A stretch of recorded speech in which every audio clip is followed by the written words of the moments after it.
Before we begin this journey into the life and wisdom of Hypatia of Alexandria, I invite you to settle into a state of gentle presence. Let your body relax in the place where you rest. Feel the weight of your form, held by the earth beneath you. Notice your breath as it flows in and out, natural and unhurried. There is nowhere to go. There is nothing to achieve in this moment. There is only breath, the heartbeat, the quiet awareness that is always present within you. We are about to travel backward through time, across more than 16 centuries, to a place that many consider the intellectual heart of the ancient world. Alexandria. The city where East met West, where mathematics merged with mystery, where a woman of extraordinary brilliance illuminated the path toward truth for all who encountered her. But this is not merely a historical journey.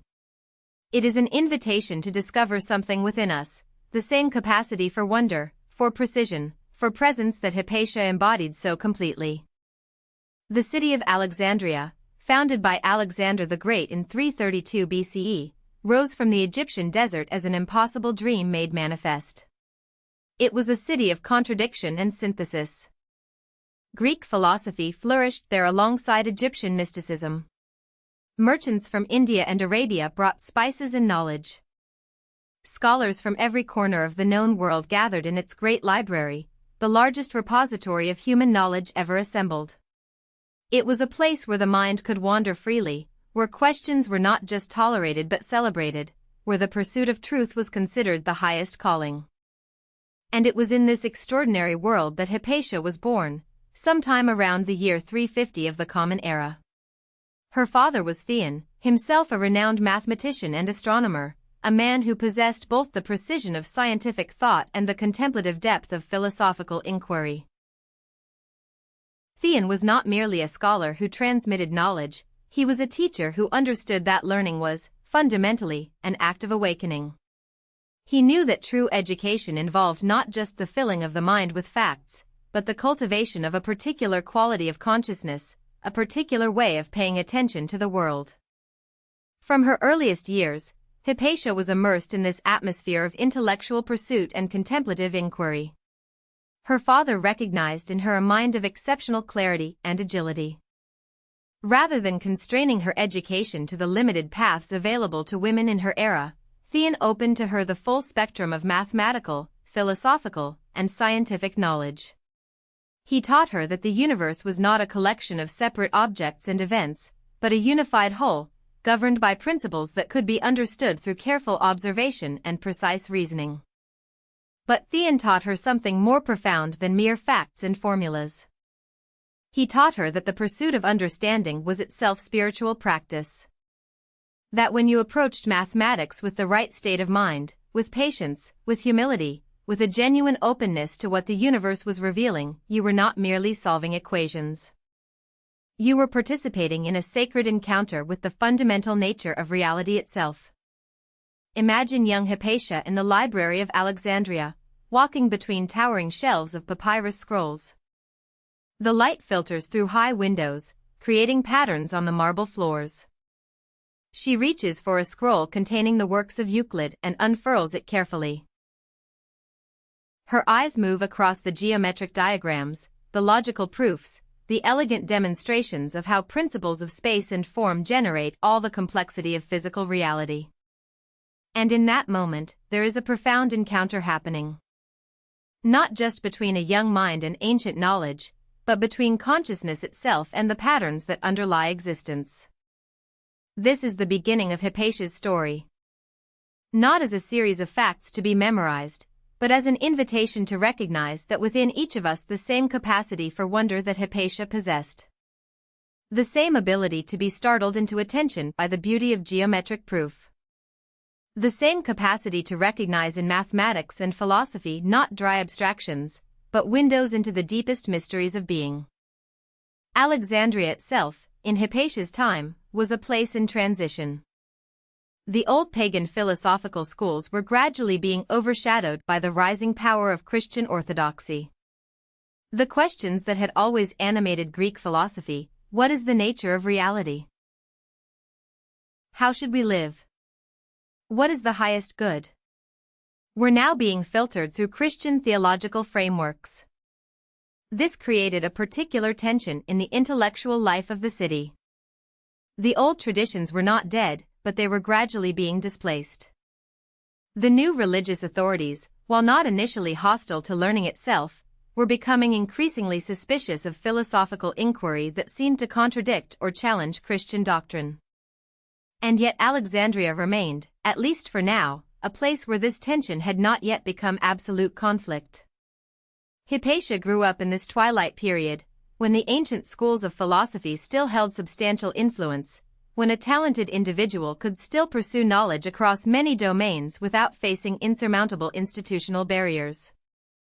She was born at precisely the moment in history when it was still possible to live as she would come to live, as a pure intellectual, a seeker of truth, a teacher devoted to awakening the minds of her students.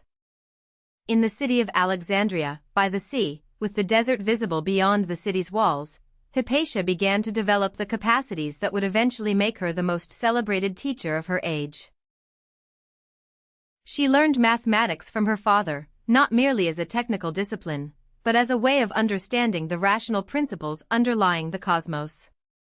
She studied astronomy, learning to read the movements of celestial bodies as expressions of mathematical harmony. She engaged with philosophy, particularly the Neoplatonic tradition, which understood reality as a great emanation from a single divine source, flowing outward into ever greater manifestations of form and complexity, with the possibility always present of returning, through contemplation and purification, to unity with that source. But perhaps most importantly, she learned what it meant to approach knowledge with presence, with genuine care, with a commitment not merely to personal advancement or the accumulation of facts, but to the pursuit of truth itself, wherever it might lead. She learned that the path of a true scholar, a true philosopher, was ultimately a path of transformation. That as you came to understand more about the world, you were simultaneously coming to understand more about yourself. That knowledge and self-knowledge were not separate pursuits, but ultimately one. This is the Alexandria in which Hypatia awakened. Not a fairy tale or fantasy, but a real place, inhabited by real people struggling with the fundamental questions that haunt human consciousness. A place where the pursuit of truth was still considered sacred. A place where a young woman of extraordinary brilliance could find a community of scholars who would support her development and recognize the unique gifts she carried. As we prepare to journey deeper into Hypatia's life and teachings, settle more fully into this present moment. Feel how, even now, separated from Alexandria by more than 16 centuries, you carry within you the same capacity for wonder that animated Hypatia's consciousness. The same ability to be astonished by the elegance of a mathematical principle. The same potential to use inquiry and contemplation as a path toward wisdom. The same calling to pursue truth, wherever it might lead. The ancient Stoic philosophers taught a practice called portia, or mindfulness. It meant maintaining a continuous awareness of your thoughts, your reactions, your judgments, and consciously choosing to align them with truth and reason. This practice, this cultivation of presence, is what we will be practicing together as we journey through Hypatia's life. Not to escape from the present moment, but to fully inhabit it. Not to flee from the world, but to engage with it more authentically. Hypatia's path toward understanding begins here, in Alexandria, in the ancient library, in the encounter between a brilliant young mind and the infinite mysteries of existence. And our journey with her begins here as well, in this moment, in this very breath, in the recognition that the pursuit of truth and the cultivation of presence are not separate from the rest of life, but are, in fact, the most essential dimensions of what it means to be fully alive. Mathematics, in the modern world, has become something rather separate from spirituality. We think of mathematics as the language of purely rational thought, of calculation and measurement, of things that are fundamentally impersonal and objective. We think of spirituality as something emotional, intuitive, personal, and subjective. And we rarely allow these two domains to touch. But in the ancient world, and particularly in the Neoplatonic philosophy that so deeply influenced Hypatia's thinking, mathematics was understood as something far more profound. it was understood as the visible expression of divine order. The mathematical principles that governed the universe, the ratios that determined musical harmony, the geometric forms that appeared in nature, the numerical relationships that structured the cosmos, these were not seen as mere abstractions. They were seen as the fingerprints of the divine intelligence that sustained all existence. When Hypatia studied mathematics under her father's guidance, she was not merely learning technical skills. She was engaging in what might be called spiritual discipline. Each proof she mastered, each geometric relationship she came to understand, was an initiation into deeper layers of reality. Each mathematical truth she discovered was an encounter with something eternal, something that transcended the merely personal or temporary. Consider the simple but profound beauty of a circle. It is defined by a single principle: the distance from the center to any point on the circumference is always the same. From this single principle of constancy, infinite complexity emerges.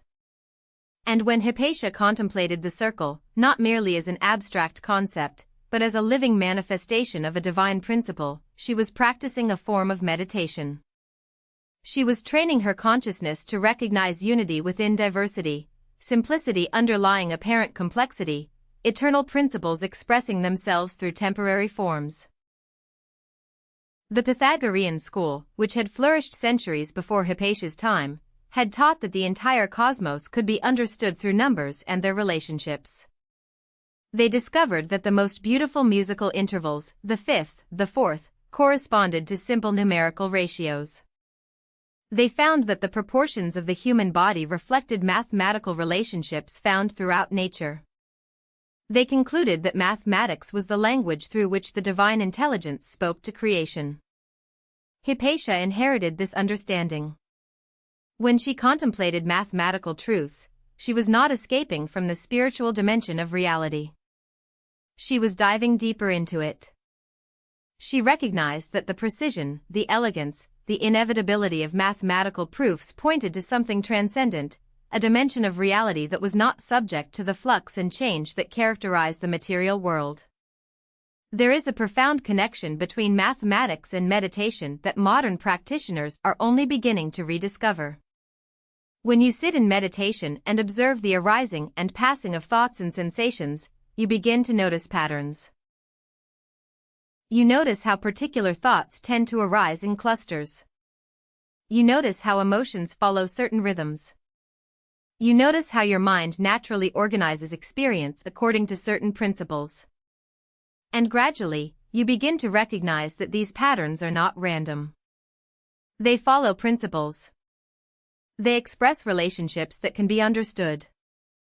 This recognition is itself a form of awakening. When the meditator begins to see the mathematical order underlying the apparent chaos of the mind's activity, something shifts. The mind is no longer experienced as a disorder to be controlled, but as an expression of underlying principles that can be understood and ultimately transcended. Hypatia understood this. Her mathematics was not separate from her spiritual practice. It was her spiritual practice. When she sat with her students and walked them through a complex geometric proof, she was not merely teaching them logic. She was teaching them how to train the mind to recognize order, to perceive the elegant principles underlying apparent complexity, to align their consciousness with eternal truths. One of the mathematical works that Hypatia is known to have studied and commented upon was Euclid's Elements, one of the most influential mathematical texts ever written. The Elements is, on one level, a practical compendium of geometric and arithmetic knowledge. But on another level, it is a journey of initiation into the recognition of how a vast body of complex knowledge can be derived from a small number of simple, self-evident principles. Reading the Elements with the right state of mind, one begins to experience something like the meditative states that contemplatives describe. There is a quieting of the discursive mind, a movement into a state of deep focus and attention. As each proposition builds upon the previous ones, as the structure of knowledge becomes increasingly coherent and unified, there is a recognition that emerges, not as intellectual understanding alone, but as a shift in consciousness. One begins to perceive reality, even in its mathematical abstraction, as fundamentally unified, fundamentally intelligent, fundamentally alive. The Buddhist tradition speaks of something called prajna, often translated as transcendent wisdom or perfect wisdom. It is not wisdom that comes from thinking harder or accumulating more information. It is wisdom that arises when the mind becomes quiet enough to perceive directly the fundamental nature of reality. And one of the paths toward prajna, according to Buddhist teaching, is through the cultivation of deep concentration and attention. When Hypatia taught mathematics, she was cultivating this kind of concentration and attention. She was not asking her students merely to memorize proofs or learn techniques. She was inviting them into states of mind where deeper perception becomes possible. She was teaching them, through the medium of mathematics, how to attune their consciousness to the fundamental principles that underlie all existence. There is a particular quality to mathematical truth that makes it an excellent vehicle for spiritual practice. A mathematical truth, once proven, is eternally true. It does not depend on circumstances or conditions. The Pythagorean theorem is not true today and false tomorrow. The properties of a circle do not change based on the observer's mood or beliefs. This eternal quality of mathematical truth makes it a bridge to the eternal dimensions of reality that spiritual practitioners seek to encounter. When you contemplate a mathematical truth deeply enough, you are, in a sense, holding your mind steady on something eternal. And when the mind becomes still, when it releases its constant grasping at changing phenomena, it becomes capable of perceiving what lies beneath the flux of being, the source from which all forms emanate, the divine order that structures creation. This is what Hypatia was teaching her students.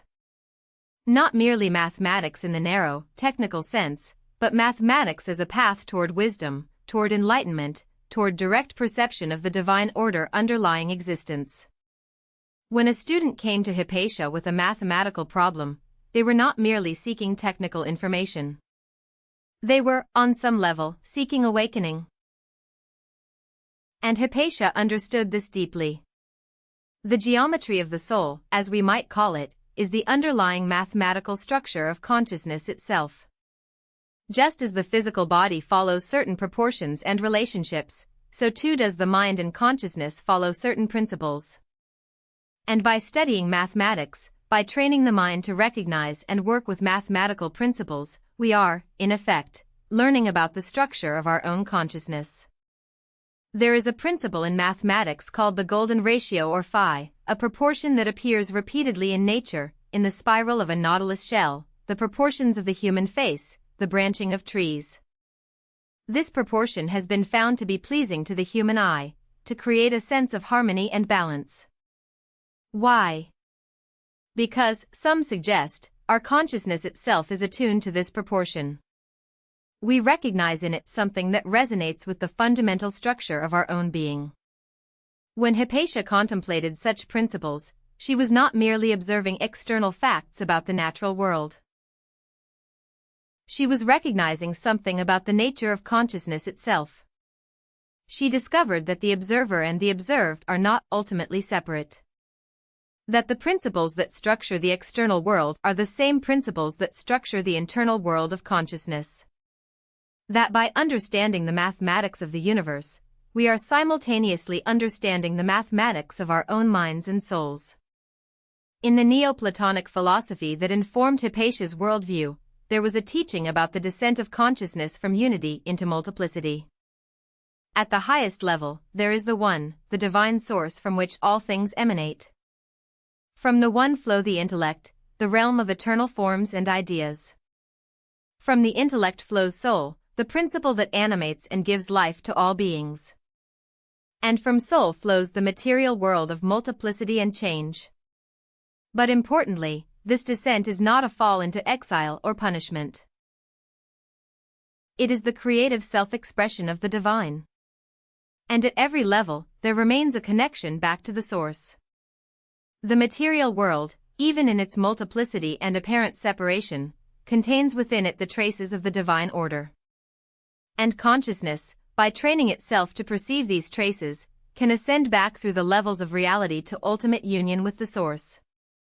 Mathematics, in this framework, is one of the primary languages through which we can perceive these traces of divinity in the material world. When we study mathematics, we are practicing the ascent.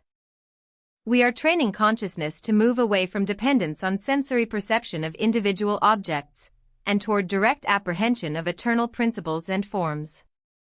This is why the teaching of mathematics, for Hypatia, was never merely intellectual exercise. It was spiritual discipline. It was a way of transforming the student's consciousness, of awakening them to dimensions of reality that ordinarily remain hidden. And this is why her students found her teaching so powerful and transformative. They were not merely learning mathematical techniques. They were being initiated into deeper ways of perceiving and being. In our modern scientific worldview, we have largely lost this connection between mathematics and spirituality. We have come to see mathematics as a tool for describing and predicting the behavior of matter and energy, but not as a path towards spiritual awakening. But perhaps in doing so, we have lost something essential. Perhaps by separating the quantitative from the qualitative, the objective from the subjective, the material from the spiritual, we have impoverished both our mathematics and our spirituality. Hypatia's approach suggests a different possibility. It suggests that the pursuit of mathematical understanding can itself be a spiritual path. That precision and contemplation are not opposed but complementary. That the mind trained to recognize mathematical order and harmony is simultaneously training itself to perceive the divine order that underlies all existence. As you rest now, as your mind begins to slow and settle, you might consider, what are the underlying principles that structure your own experience? What patterns repeat themselves in your consciousness? What proportions and relationships create harmony in your life? In asking these questions, you are engaging in the same kind of inquiry that Hypatia pursued through mathematics. You are training your consciousness to perceive the geometry of the soul. There came a moment in Hypatia's life when the role of student gradually transformed into the role of teacher. It was not a sudden transition, but rather an organic unfolding. As her knowledge deepened, as her understanding became ever more refined, it became natural for others to seek her out, to ask her questions, to request her guidance. By her late 20s or early 30s, Hypatia had become the leading intellectual figure in Alexandria, not merely a scholar, but a teacher whose reputation attracted students from across the Mediterranean world. What made Hypatia such an exceptional teacher was not primarily that she possessed more knowledge than her contemporaries, though she certainly did.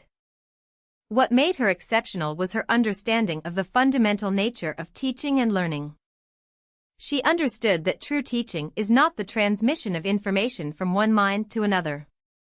Rather, it is the awakening of consciousness in the student through the presence and guidance of the teacher.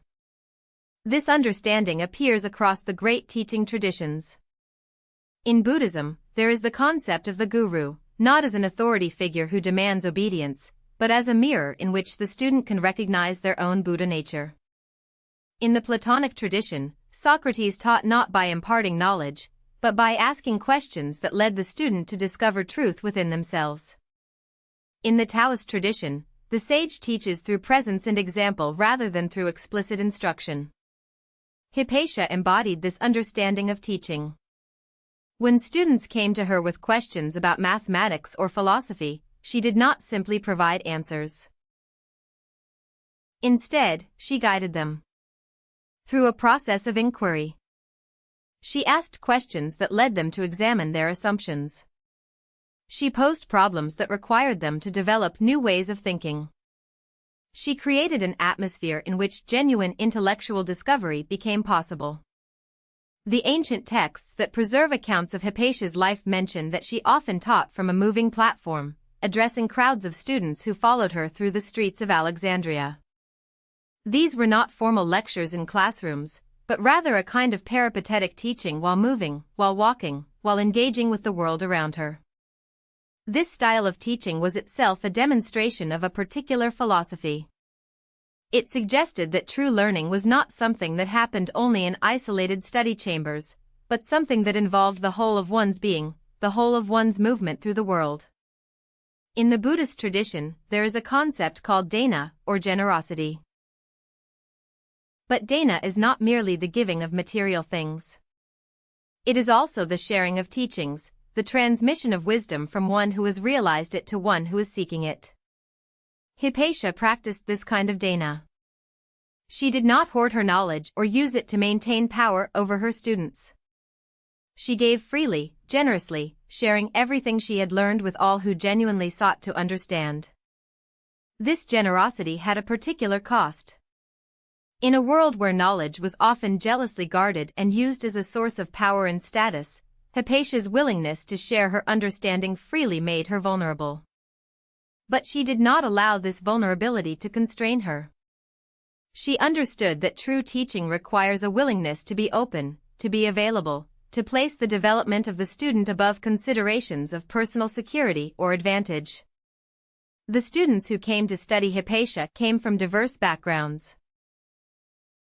Some were wealthy young men from prominent families, seeking the kind of refined education that association with a celebrated teacher provided. Others were serious scholars, dedicating themselves fully to the pursuit of philosophical and mathematical understanding. Some were merely curious, drawn by reports of this remarkable woman whose teachings had transformed so many lives. And Hypatia welcomed them all. She did not discriminate based on wealth, status, or prior knowledge. She met each student where they were and guided them toward deeper understanding.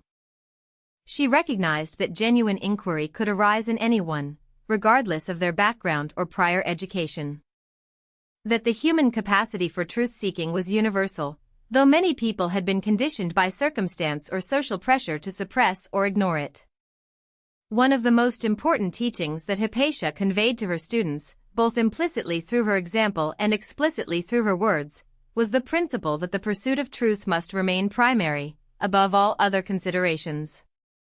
In a world increasingly dominated by religious dogmatism and political power struggles, this principle required courage to maintain.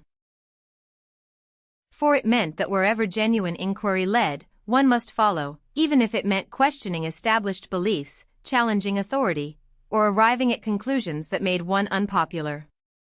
The Buddhist tradition teaches a concept called right inquiry or right investigation. It means not merely accepting what others tell you to believe, but investigating truth for yourself, through direct observation and reasoning. It means being willing to question everything, even teachings that are considered sacred or beyond question. And it means maintaining this spirit of inquiry even in the face of social or institutional pressure. This was Hypatia's approach. She taught her students not to accept anything on blind faith, not even teachings that came from ancient authorities. Instead, she encouraged them to think for themselves, to work through problems independently, to verify teachings through their own understanding and direct experience. She was preparing them not merely to be good scholars, but to be authentic seekers of truth, willing to follow wherever inquiry might lead. There is a particular kind of transmission that happens between teacher and student that cannot be captured in words or concepts. In Zen Buddhism, this is called ishindenshur, or transmission from mind to mind. It refers to a direct communication of understanding that happens when consciousness touches consciousness, when one who has realized something meets another who is ready to receive it. This kind of transmission was undoubtedly part of what made Hypatia such an effective teacher. Her students did not merely learn mathematics and philosophy from her. They learned, through proximity to her consciousness, what it meant to embody the pursuit of truth, what it meant to maintain integrity in the face of external pressure, what it meant to remain grounded in direct experience rather than abstract theory. The teaching role also required that Hypatia develop a particular kind of compassion. She needed to understand not only the intellectual content of what she was teaching, but also the psychological and spiritual state of each student. She needed to know when to push a student toward greater challenge, and when to provide support and encouragement. She needed to understand that different students required different approaches, that what awakens one consciousness might confuse another, that the same teaching might need to be expressed in many different ways to reach different minds. In her teaching, Hypatia was engaging in what might be called the alchemy of education, the transformation of raw intellectual material through the crucible of conscious attention into genuine wisdom. She understood that education, properly understood, is not about filling empty vessels with predetermined content. It is about facilitating a process of awakening, of helping consciousness recognize its own deepest capacities and potential. The Buddhist teaching on right speech offers insights relevant to how Hypatia approached teaching. Right speech does not mean merely saying what is factually accurate. It means saying what is true in a way that is appropriate to the listener, that takes into account their readiness to receive it, that aims not merely to convey information but to facilitate wisdom and awakening. Hypatia embodied this principle. She was not reckless with her teachings. She did not publicly proclaim controversial ideas that would unnecessarily provoke opposition. But she also did not suppress truth in order to remain safe or popular. She found the middle way, teaching fully to her dedicated students, while being somewhat more circumspect in her public pronouncements. This was not hypocrisy, but wisdom, an understanding that different contexts require different expressions of the same truth. The role of teacher also brought particular challenges. As Hypatia's fame and influence grew, there were those who saw in her a threat to their own authority and power. The Christian religious authorities, while not yet openly hostile to learning itself, were increasingly suspicious of anyone whose teachings seemed to prioritize reason and direct inquiry over revealed religious doctrine. Political figures in Alexandria saw in her influence a potential threat to their own power. Even other scholars and philosophers viewed her preeminence in the intellectual life of the city with some jealousy and suspicion. But Hypatia did not allow these pressures to constrain her teaching. She understood that authentic teaching requires a willingness to stand alone if necessary, to teach what one knows to be true even when doing so is unpopular or dangerous. She understood that the teacher's primary obligation is not to remain safe or successful, but to serve truth and the awakening of consciousness. This commitment to truth above all else, to the awakening of consciousness rather than the accumulation of power or influence, is what gives teaching its sacred dimension. In serving as a teacher, Hypatia was not merely passing along information. She was serving the cause of human awakening, the cause of consciousness evolving toward greater clarity and understanding, the cause of truth making itself manifest through human minds and hearts. In our modern world, we have largely professionalized and institutionalized teaching.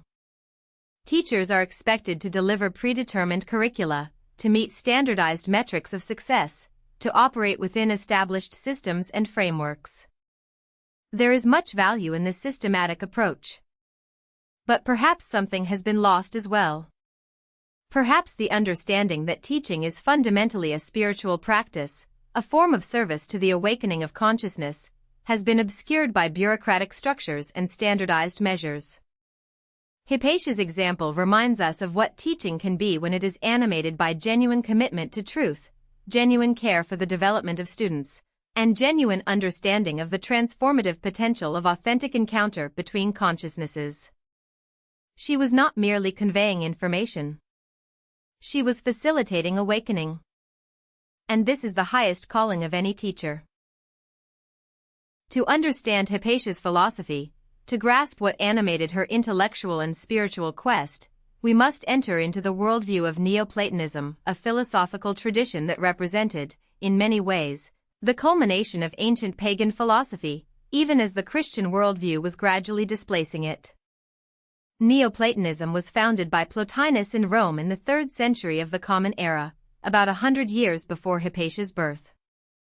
But it drew on centuries of philosophical tradition, particularly the teachings of Plato, and it synthesized elements from many different philosophical schools. What emerged was a remarkably coherent and comprehensive vision of reality, and one that offered a profound understanding of the human being's place in the cosmos and the purpose of human life.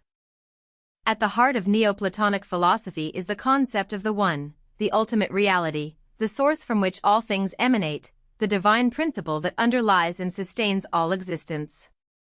The One is understood as utterly transcendent, beyond all categories and concepts, beyond even being in the ordinary sense. It is not a being among beings. It is the ground of all being. From the One, through a process that is sometimes described as emanation or overflow, proceeds the intellect, or nous. The intellect is not a being separate from the One, but rather the first manifestation of the One, containing within itself all the eternal forms and ideas, the archetypal patterns that structure all existence. The intellect is sometimes compared to the sun, which radiates light continuously without diminishing itself. From the intellect proceeds soul, the principle that animates and brings to life all individual beings. Soul is not a substance that fills space, but rather a principle of life and consciousness that permeates all existence. There is a world soul that animates the entire cosmos, and there are individual souls that animate individual beings. Finally, from soul proceeds the material world, the realm of multiplicity, change, and temporal existence. The material world is not evil or illusory in Neoplatonism, as some have misunderstood it. Rather, it is a legitimate expression of the One's creative power, a manifestation of divine intelligence in material form. But because it is the furthest removed from the source, it is characterized by multiplicity, division, and change, rather than unity, coherence, and eternity. This hierarchical vision of reality, with the One at the apex, descending through intellect and soul to the material world, provided Neoplatonism with a powerful framework for understanding the human being's place in the cosmos. Each human being is understood as a microcosm, containing within themselves all the levels of reality. We have material bodies, subject to the laws of nature. We have souls, the animating principle that gives us life and consciousness. We have the capacity to access the intellect, to apprehend eternal forms and ideas. And potentially, through contemplation and spiritual practice, we can even touch the One itself. The spiritual path in Neoplatonism consists of an ascent through these levels of reality, a return journey back to the source from which we have emanated. This ascent is not something that happens passively. It requires disciplined practice, the cultivation of virtue, the training of the mind and purification of the soul. The first stage of this ascent involves the cultivation of civic virtue, living ethically in the world, fulfilling one's social duties and obligations, developing integrity and justice in one's dealings with others. This is not considered a low or inferior stage, but rather the necessary foundation upon which higher stages rest.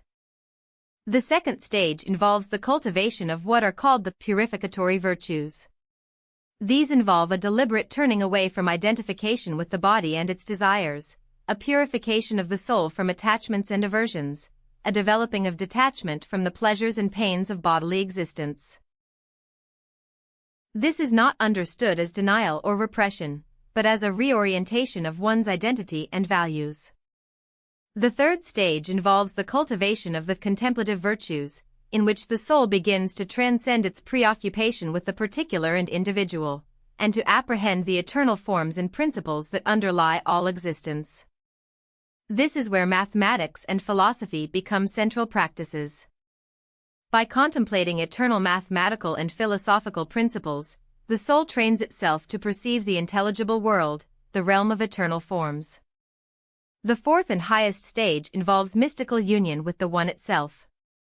According to Plotinus and later Neoplatonists, this mystical experience is possible through contemplation, through a movement of consciousness so refined and unified that it becomes capable of touching the divine source. This experience is described as being beyond words and concepts, beyond even the usual sense of individual identity. It is described as a state of complete union with the One. Now, while we do not have extensive written records of Hypatia's own teachings, we know from various sources that she was deeply steeped in this Neoplatonic philosophy. She taught it to her students, guided them through its principles, and presumably practiced it herself. The mathematical and astronomical studies that she pursued were not separate from this philosophical framework. Rather, they were understood as practices conducive to spiritual development, as ways of training the consciousness to move from preoccupation with the particular toward apprehension of the eternal. There is a remarkable similarity between the Neoplatonic path of ascent and the Buddhist path toward enlightenment, despite the vast geographical and temporal distance between them. In Buddhism, too, there is an understanding that the ordinary human consciousness is trapped in a limited perspective, identified with a separate individual self, preoccupied with satisfying desires and avoiding pain. And the path involves a systematic training of consciousness to move beyond this limited perspective, to recognize deeper principles of interdependence and unity, ultimately to experience something that transcends the ordinary sense of individual identity. The Buddhist term for the goal of spiritual practice is nirvana, which literally means extinguishing or blowing out, referring to the extinguishing of the fires of greed, hatred, and delusion. The Neoplatonic goal of mystical union with the One involves a similar kind of extinguishing, the dissolution of the separate sense of self in union with the divine source. While the language and concepts are different, the direction of movement is remarkably similar. For Hypatia, the contemplation of mathematics and astronomy was a means of practicing this Neoplatonic ascent. When she contemplated mathematical principles, when she studied the movements of the celestial bodies and recognized the mathematical harmonies that governed them, she was engaging in the purificatory and contemplative practices that would prepare the soul for higher stages of realization. She was training her consciousness to move beyond particular, individual concerns toward apprehension of eternal principles. Moreover, in teaching this philosophy and these practices to her students, Hypatia was not merely transmitting intellectual doctrines. She was initiating them into a way of being, a way of understanding their place in the cosmos, a way of approaching the great questions of existence and consciousness. She was offering them a map for the journey of spiritual awakening. The concept of the One in Neoplatonism bears a remarkable resemblance to concepts that appear in many mystical traditions. In Advaita Vedanta Hinduism, there is the concept of Brahman, the ultimate reality, transcendent and beyond all categories. In Taoism, there is the Tao, the ultimate principle that underlies all existence, beyond naming and concept. In Sufism, there is recognition of the absolute unity of God. In Christian mysticism, there are apophatic approaches that emphasize that God is beyond all human categories and concepts. This convergence across traditions suggests something profound. It suggests that beneath the different cultural and historical expressions, there is a recognition of something that lies beyond all particular forms and manifestations, something ineffable, beyond concept, yet somehow the source and foundation of all that exists. And this recognition, appearing independently across cultures and centuries, points to something real in the depths of human consciousness and reality itself. For Hypatia, this wasn't merely abstract philosophy. It was a lived reality, a framework that animated her daily practice and teaching. When she looked at the stars, she saw not merely distant celestial bodies, but manifestations of divine intelligence, expressions of the One's creative power. When she worked through a mathematical proof, she saw not merely an abstract logical exercise, but a training ground for consciousness to recognize eternal principles. The Neoplatonic framework also provided Hypatia with a way of relating to the emerging Christian religion that was gradually transforming the religious landscape of Alexandria and the Roman Empire. Neoplatonists were not hostile to Christian teachings in principle. Many recognized in Christianity, particularly in its mystical dimensions, a similar orientation toward the transcendent. Some Neoplatonists became Christians themselves. But they maintained their commitment to reason, philosophy, and direct contemplative experience as valid paths to truth and wisdom, even as religious authorities were increasingly insisting that truth could only be accessed through revealed doctrine and ecclesiastical authority. This created a delicate balance that Hypatia had to navigate. On one hand, she was committed to the Neoplatonic philosophical tradition and to the principle that truth must be pursued through reason and contemplation, wherever those pursuits might lead. On the other hand, she was living in a world where religious orthodoxy was increasingly dominant, where authorities were beginning to view philosophical inquiry with suspicion. Hypatia's response was to continue teaching philosophy, continue pursuing truth, but to do so with a kind of subtle skill, managing to avoid direct confrontation with religious authorities for most of her life. She did not loudly proclaim the superiority of pagan philosophy over Christian doctrine. But she also did not compromise her commitment to reason, to contemplative practice, to the pursuit of truth wherever it might lead. The Neoplatonic ascent, as understood and practiced by Hypatia, offers something profound for modern seekers. It suggests that the journey toward wisdom and awakening is not primarily about acquiring more information or developing more sophisticated concepts. Rather, it is about a transformation of consciousness, a gradual purification and refinement of awareness, an ascent from preoccupation with the particular and personal toward recognition of the eternal principles that underlie all existence. This ascent is not something that happens only in abstract contemplation. It is something that infuses the whole of one's being and action. The virtuous person, the contemplative person, the awakened person, is not someone who withdraws from the world. Rather, they are someone who engages with the world from a higher level of consciousness, serving the good of all beings, manifesting wisdom and compassion in their actions. This is what Hypatia embodied. She was not a reclusive mystic isolated in a monastery. She was an active participant in the intellectual and social life of Alexandria. She taught students from dawn to evening. She maintained friendships and correspondence with scholars and philosophers across the Mediterranean. She served as an advisor to city officials and governors. And yet, all of this activity was rooted in a commitment to the spiritual practices that Neoplatonism outlined, the cultivation of virtue, the training of consciousness toward contemplation of eternal principles, the gradual ascent of the soul toward union with the divine source. In our modern world, we often experience a split between action and contemplation, between engagement with the world and spiritual practice. We think we must choose: either we are active in the world, pursuing careers and accomplishments, or we are contemplative, seeking wisdom and spiritual awakening. But Hypatia's life suggests another possibility. She demonstrates how contemplative practice and active engagement can be integrated, how they can support and enhance each other, how a life rooted in the pursuit of truth and wisdom can simultaneously be a life of profound service to others.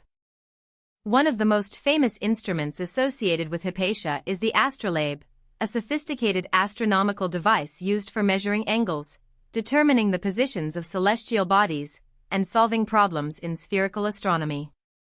While Hypatia did not invent the astrolabe, its origins trace back to earlier Greek astronomers. She is known to have improved and refined its design, and more importantly, to have understood its significance as both a practical tool and a symbol of humanity's attempt to comprehend the cosmos. The astrolabe is a masterpiece of mechanical and mathematical engineering. On its surface is inscribed a network of circles and arcs representing the celestial sphere, the positions of major stars, the zodiac, and various coordinate systems for measuring celestial positions. Looking at an astrolabe is, in a sense, like holding in your hands a miniaturized image of the cosmos itself. It is a reduction of the infinite sky to dimensions that can be grasped, manipulated, and understood by the human mind. For Hypatia, the astrolabe represented something profound. It was not merely a practical tool for navigation or astronomical calculation, though it certainly served these purposes. It was, rather, an expression of a fundamental human capacity, the capacity to recognize order in apparent chaos, to perceive patterns in the movements of celestial bodies, to develop mathematical and geometric models that allow us to predict and understand cosmic phenomena. When we look up at the night sky with ordinary perception, it appears to be a chaos of lights scattered randomly across an infinite expanse. But when we train our minds through geometry and mathematics, as Hypatia and the ancient astronomers did, the chaos begins to resolve into order. We perceive that the apparent motions of the stars follow regular patterns. We recognize that the sun, moon, and planets traverse consistent paths through the sky. We discover mathematical relationships and proportions that govern celestial movements. This discovery, that order and intelligibility underlie the apparent chaos of sensory experience, is one of the most profound insights that human consciousness can achieve. It is an insight that has profound implications for how we understand reality and our place within it.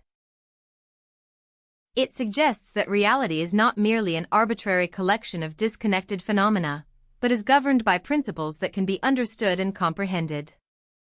In the Buddhist tradition, there is a teaching about the principle of dependent origination, or pratyaya samutpada. This principle suggests that all phenomena arise in dependence on conditions. Nothing exists in isolation. Everything is interconnected with everything else. And this interconnectedness follows comprehensible patterns. When the meditator contemplates this principle deeply, when they observe it working in their own experience, a profound shift in consciousness can occur. The ordinary sense of being a separate, isolated individual becomes recognized as a misperception. One begins to perceive the fundamental interconnectedness of all existence. The ancient astronomer, studying the heavens, was also engaging in a contemplation of interconnectedness. By recognizing the mathematical harmonies that governed celestial movements, they were recognizing that the cosmos is fundamentally unified, that the apparent diversity of celestial objects and movements expresses underlying principles of harmony and order. This recognition had the potential to transform consciousness, to shift one's sense of place and identity within the cosmos. For Hypatia, astronomy was not separate from spirituality or philosophy. It was a means of training consciousness to perceive deeper levels of reality. When she studied the motions of the planets, calculated their positions, predicted their future locations, she was not merely engaging in technical calculation. She was practicing a form of meditation, training her mind to recognize order, harmony, and intelligibility as fundamental characteristics of reality. The astrolabe itself can be understood as a mandala, a symbolic representation of the cosmos that can serve as an object of contemplation. In Tibetan Buddhism, practitioners create elaborate mandala paintings that represent the cosmic principle or deity they are contemplating. These mandalas are not mere decorations or illustrations. They are tools for meditation, representations of ultimate reality that can help focus and transform consciousness. Similarly, when Hypatia looked at an astrolabe, when she traced the relationships between its various arcs and circles, when she used it to calculate and predict celestial phenomena, she was engaging in a form of meditation practice. She was training her mind to recognize harmony and order, to perceive the eternal principles underlying temporal phenomena. One of the remarkable things about ancient astronomy is how much it achieved with relatively simple tools and no sophisticated instruments.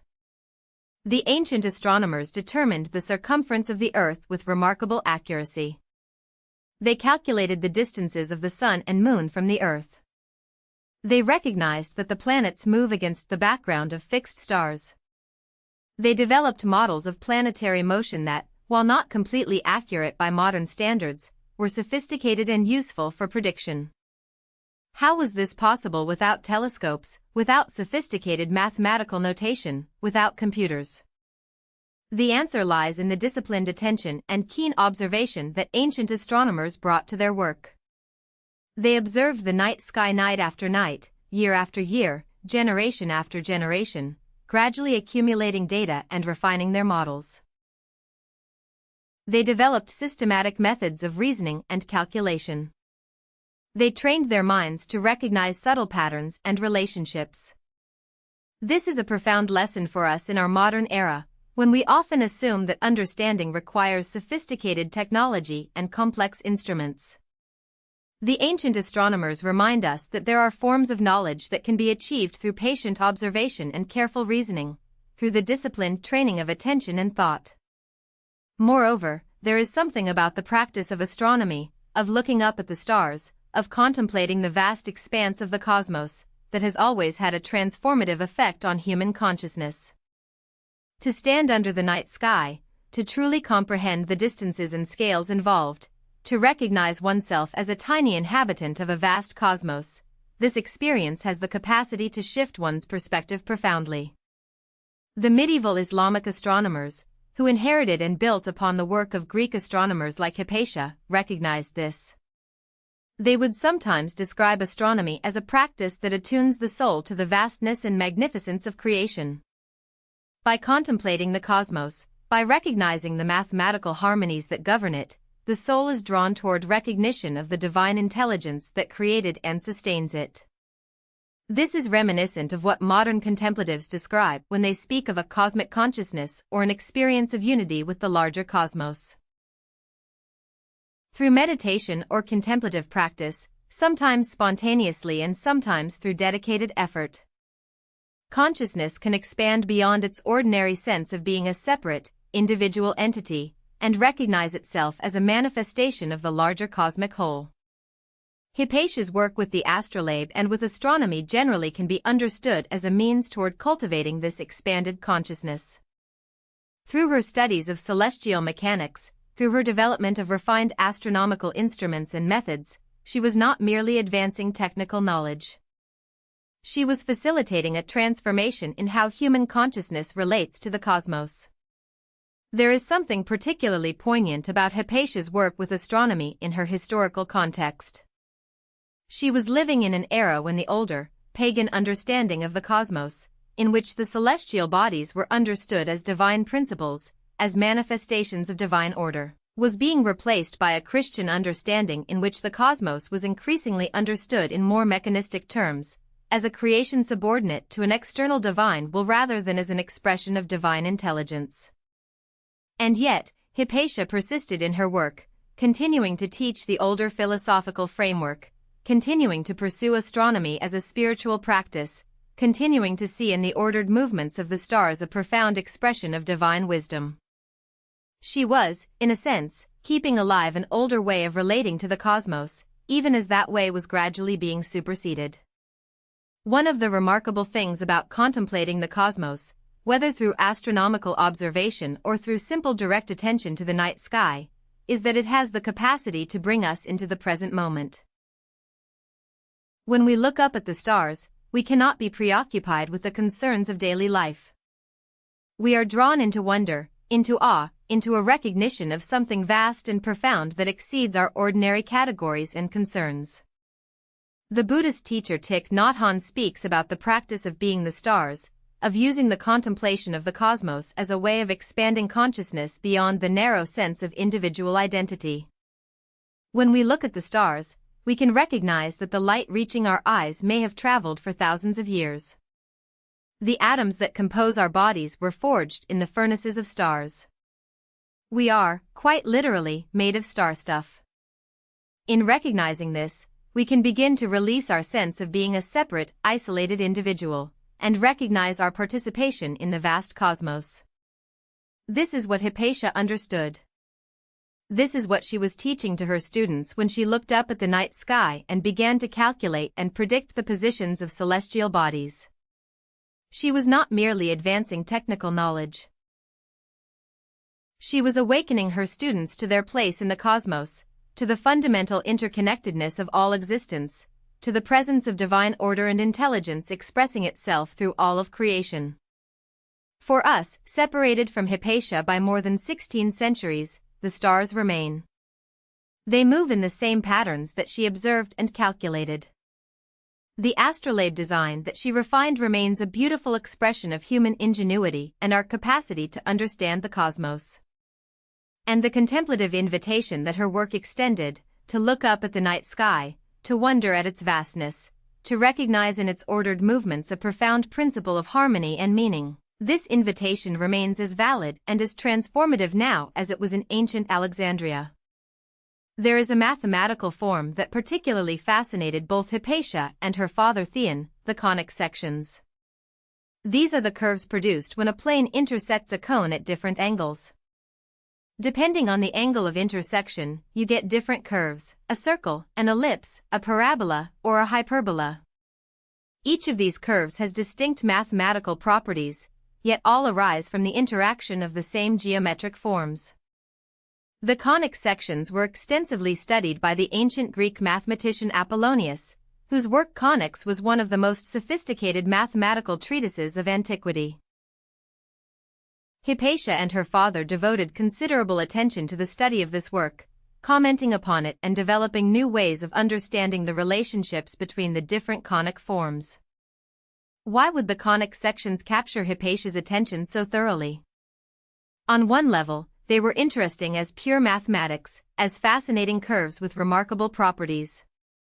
But on a deeper level, the conic sections offered something more profound. They offered a glimpse into how diversity arises from unity, how different forms emerge from the interaction of fundamental principles, how seemingly disparate phenomena can be understood as expressions of a single underlying structure. Consider the circle, the most perfect and symmetrical of the conic sections. It arises when the plane intersects the cone at a right angle to the cone's axis. The circle has the remarkable property that all points on its circumference are equidistant from a center point. This perfect symmetry, this absolute uniformity of relationship between the center and all points on the circumference, has made the circle throughout human history a symbol of perfection, completion, and unity. Now, if we slightly tilt the intersecting plane, the circle becomes an ellipse. The ellipse has two focal points instead of one. It is slightly elongated, slightly asymmetrical. Yet it retains many of the mathematical properties of the circle. In fact, the circle can be understood as a special case of the ellipse, an ellipse where the two focal points coincide. If we tilt the plane even further, we eventually reach an angle where the plane is parallel to one edge of the cone. At this point, the intersection produces a parabola, a curve with a single focal point and a directrix line. The parabola has the remarkable property that any ray parallel to the axis of the parabola reflects off the curve and passes through the focal point. This is why parabolic mirrors are used in telescopes and satellite dishes. Tilt the plane still further, and the plane intersects both halves of the cone, producing a hyperbola, a curve with two branches, two focal points, and a remarkable set of asymptotic properties. The hyperbola is less symmetrical than the circle or ellipse, yet it too exhibits beautiful mathematical relationships. Now, here is what is remarkable from a philosophical and spiritual perspective. All of these different curves, the circle, ellipse, parabola, and hyperbola, arise from the same source. They are all conic sections, all the result of the same fundamental geometric principle, the intersection of a plane with a cone. The diversity of forms emerges from differences in the angle of intersection, from variations in position and orientation. Yet underlying this diversity is a fundamental unity of principle. This is precisely the kind of understanding that Neoplatonic philosophy offered. In the Neoplatonic vision, all the diversity of existence, all the different forms, qualities, and creatures that populate the cosmos, emerge from the one, from a single fundamental principle. Just as the diversity of conic sections arises from variations in how a plane intersects a cone, so too does the diversity of creation arise from variations in how the one's creative power manifests at different levels of reality.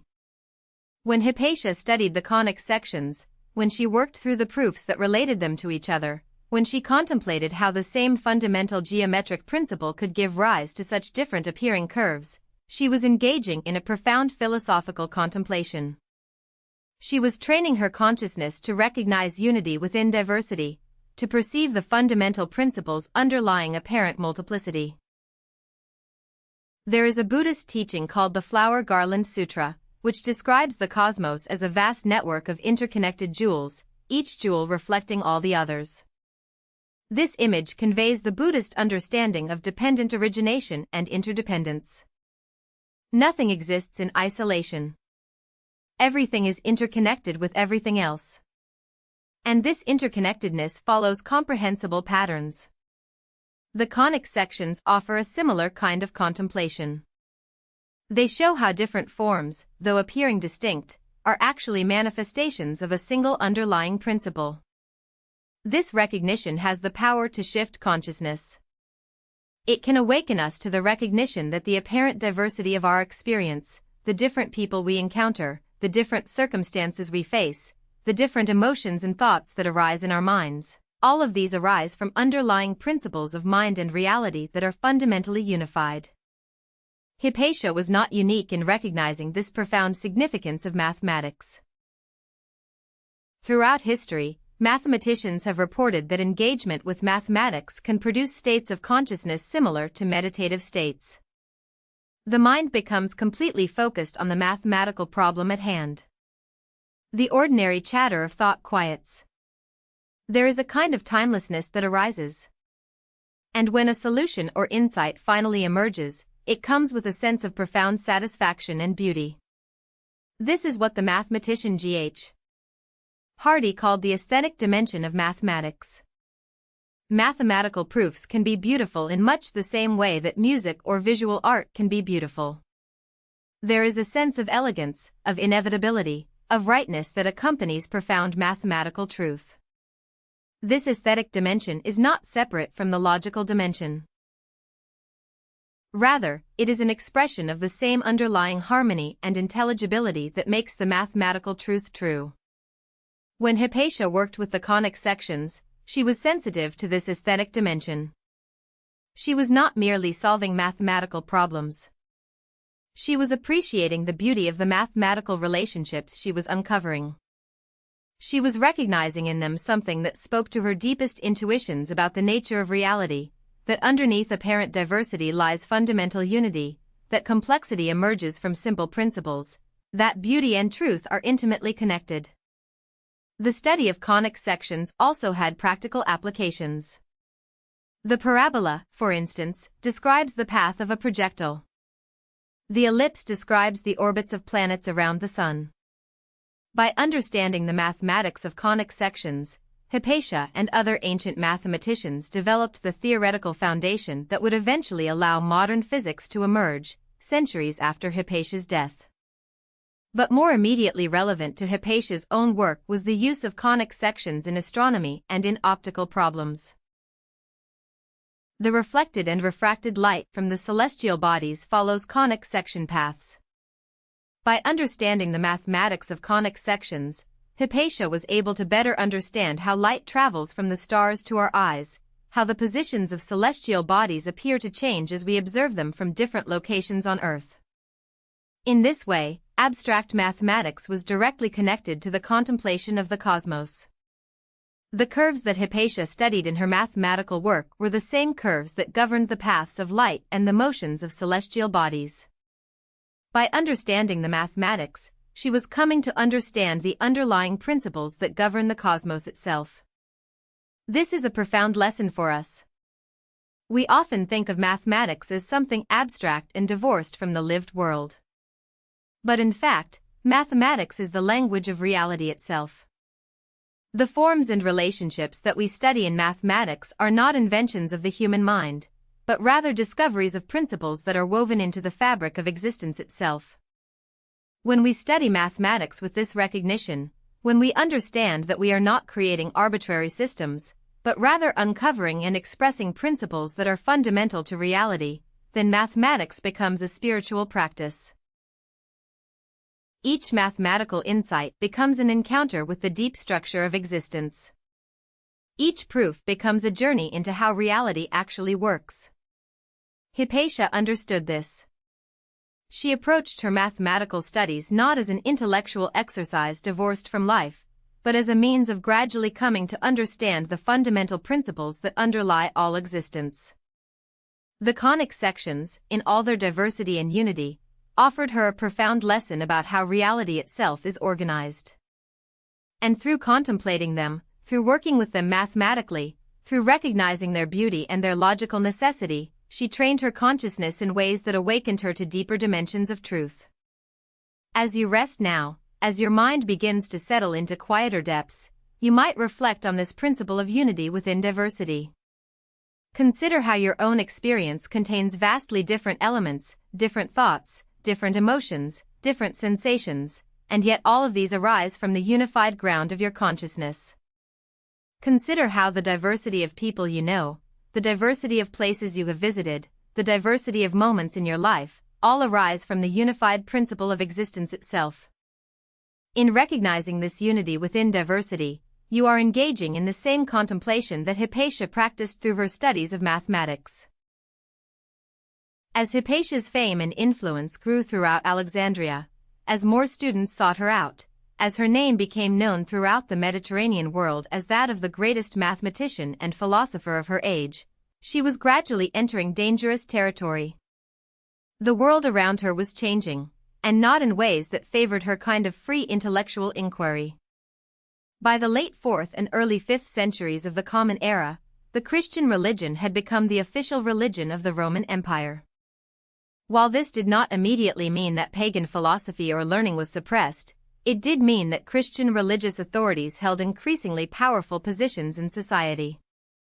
They had the ear of emperors and governors. They were gradually taking control of institutions and education. And many of them viewed with suspicion any form of inquiry or knowledge that seemed to challenge or question Christian doctrine. The older, pagan philosophical schools still existed, but their authority and prestige were gradually eroding. The great philosophical academies, including Plato's Academy in Athens, which had operated for nearly 900 years, were beginning to decline. The intellectual landscape that had nurtured figures like Hypatia for centuries was slowly being transformed. And yet, Alexandria remained, at least for the time being, a place where the old learning still held sway. It was still possible, in the early 5th century, for someone like Hypatia to teach Neoplatonic philosophy, to pursue mathematics and astronomy, to attract students from across the known world. But this freedom was increasingly precarious. The tensions that were building came to a head in circumstances that are historically complex and still somewhat unclear. What is clear is that by around the year 415 of the Common Era, Hypatia had become a target of political and religious hostility. She had become embroiled in a power struggle between the prefect of Alexandria, a powerful civil authority named Orestes, and the bishop of Alexandria, a man named Cyril who was increasingly consolidating Christian religious authority in the city. The exact nature of Hypatia's involvement in these political disputes is unclear.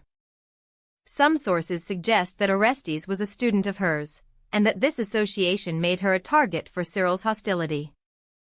Other sources suggest that Cyril viewed her philosophical teaching, and particularly her influence over Orestes, as a threat to his authority. What is clear is that her association with Orestes, who was resisting Cyril's attempts to expand ecclesiastical authority, made her vulnerable. The Buddhist tradition teaches about the concept of impermanence, or anicca. All conditioned things, the Buddha taught, are characterized by impermanence. Everything that comes into being eventually passes away. All forms eventually dissolve. All arrangements of power and authority eventually transform. This is not cause for despair, but rather an invitation to release our desperate clinging to things, to accept the flow of change, and to find refuge in what is unconditioned and eternal. Hypatia, living in this changing world, must have been acutely aware of impermanence. The world of learning and philosophy that had flourished in Alexandria for centuries was gradually giving way to a new order. The intellectual freedom that she had enjoyed was becoming increasingly restricted. The future looked uncertain. And yet, there is no record that she tried to flee or to compromise her principles in order to save herself. She continued to teach. She continued to pursue truth.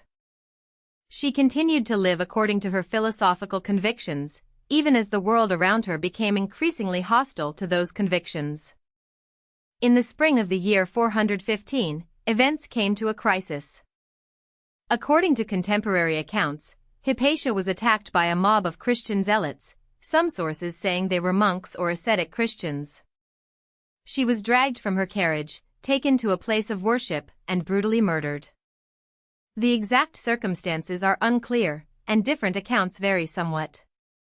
But what is clear is that this woman, who had been the greatest scholar and teacher of her age, who had illuminated the minds of countless students, who had devoted her life to the pursuit of truth and the awakening of consciousness, was killed by people who saw her as a threat to their religious authority. Her death marked, in many ways, the end of an era. It symbolized the triumph of religious orthodoxy over philosophical inquiry, the beginning of a long period in which free intellectual inquiry would be constrained by religious authority, the gradual eclipse of the pagan philosophical tradition that had flourished for more than 1,000 years. And yet, in another sense, her death did not mark an end. It marked a transformation. The knowledge she had cultivated, the methods she had developed, the principles she had taught, these did not die with her. They were preserved in the minds and hearts of her students. They were transmitted onward, through Islamic scholars who preserved Greek learning during the medieval period in Europe, through the eventual recovery of ancient texts during the Renaissance, through all the intellectual traditions that have flowed down to us. There is a Taoist teaching about Wu Wei, or non-action. It does not mean passivity or inaction, but rather action that flows naturally from one's deepest principles, action that is not forced or self-conscious, action that aligns with the way things actually are.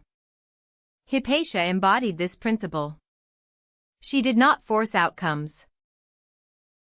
She taught, she inquired, she lived according to her principles.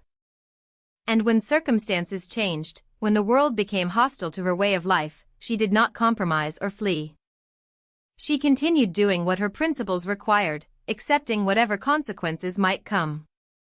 This is the deepest form of courage, not the courage that comes from having power or weapons or armies, but the courage that comes from being so rooted in truth, so committed to what one knows to be right, that one continues forward even when doing so seems likely to bring harm.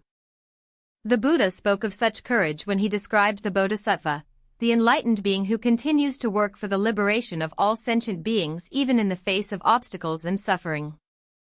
Hypatia's death raises profound questions that remain relevant in our own time. Questions about the relationship between truth and power, about the price that is sometimes paid by those who pursue truth freely, about the institutions and authorities that seek to constrain inquiry and control what people are allowed to think. In our modern era, we often take for granted the freedom to pursue knowledge, to ask questions, to follow inquiries wherever they lead. But this freedom is not inevitable or guaranteed. It has been won through the struggles of many people across centuries. People like Hypatia, who maintained their commitment to truth even when doing so was dangerous. People who understood that some principles are worth dying for, that compromising truth in order to remain safe is ultimately a kind of death anyway, a death of the soul, if not of the body. The Buddhist concept of right livelihood includes the idea that there are certain principles that one should not compromise, even for survival. If maintaining one's livelihood requires that one act contrary to one's deepest values or spread falsehoods, then it is better to seek a different livelihood. Similarly, Hypatia seems to have understood that there were certain principles, commitment to truth, dedication to free inquiry, honesty about what one understands and doesn't understand, that were not negotiable, even if maintaining these principles might cost her life. This does not mean that recklessness is a virtue, or that people should unnecessarily provoke those in power. Hypatia's life shows that she was not reckless. She was discreet in what she taught publicly versus what she shared with her inner circle of students. She did not make unnecessarily hostile declarations. But she also did not renounce her principles or pretend to believe things she did not believe. The meditation teacher Thich Nhat Hanh speaks about peaceful resistance, resistance to injustice that is rooted in love and compassion rather than in hatred or a desire for revenge. Such resistance recognizes that those who perpetuate injustice are themselves suffering from delusion and confusion. And the goal is not to destroy or humiliate them, but to help them recognize truth, to awaken them to a different way of being. Hypatia does not seem to have resisted her persecutors with hatred or a desire for revenge. As far as we know, she continued to treat all people with the courtesy and respect that her philosophical tradition taught. She did not repay hostility with hostility, but rather continued to embody the principles she had always taught, that truth matters more than personal safety, that the pursuit of knowledge and wisdom is the highest calling, that consciousness, once awakened, cannot be truly destroyed. Her death, tragic as it was, became a kind of testimony. It testified to the fact that there are dimensions of human experience, truth, wisdom, the pursuit of understanding, that matter more than mere physical survival. It testified to the possibility of a human being who lived according to her principles so completely that she was willing to die rather than abandon them. In the Buddhist tradition, there are accounts of teachers who allowed themselves to be killed rather than betray their vows or compromise their principles. These are not glorified as martyrs in the way that Christian martyrs are sometimes glorified. Rather, they are understood as exemplars of what it means to be truly awake, truly free, truly committed to what matters most. Hypatia's death can be understood in this way. She was not killed as a martyr for Christianity or for any religious cause. She was killed as a victim of religious fanaticism and political conflict. And yet, her death testified to the possibility of a human being so committed to truth and wisdom that she would die rather than abandon her principles. This is the price that is sometimes paid by those who pursue truth freely. And it is a price that many throughout history have been willing to pay, recognizing that some things are worth more than life itself. The pursuit of truth. The commitment to wisdom. The awakening of consciousness. These are the things for which Hypatia gave her life. And in doing so, she showed us what the highest form of human courage and dedication looks like. Although Hypatia's life was cut short by violence, her legacy did not die with her. In fact, in many ways, her legacy became even more powerful after her death.